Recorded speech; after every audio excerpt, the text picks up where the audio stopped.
বিপ্লব ভাইকে আসলে অনেক বহু বহু বছর ধরে আমি চিনি।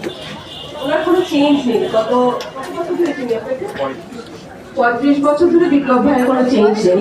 তবে আমি যে একজন উদ্যোক্তা বা আমার যে ব্যবসাটা আমি শুরু করেছি, সেটার পিছনে ওনার একটা বিশাল অবদান আছে। আমি যখন কাজ শুরু করেছিলাম তখন বিপ্লব ভাই আমাকে বিভিন্নভাবে সাহায্য করেছে এবং এখনো আমার যে কোনো সমস্যা হলে প্রথমে বিপ্লব ভাইকে ফোন করি সলভ করার জন্য। মিডিয়ার একমাত্র ব্যক্তিত্ব যার সাথে কথা ফোনটা করলে আমরা দুঃখ সুখ শ্রমিক কারিগর ব্লগ পার্টি নিয়ে কথা বলি। এছাড়া ম্যাক্সিমাম মিডিয়ার লোকজনের সাথে নাটক বিল পাই দেয় না, মেকআপের সমস্যা, টয়লেট, কিন্তু এই একমাত্র অভিনেত্রী।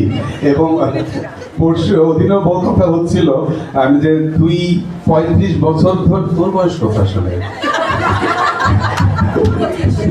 যাই হোক, আমি বললাম যে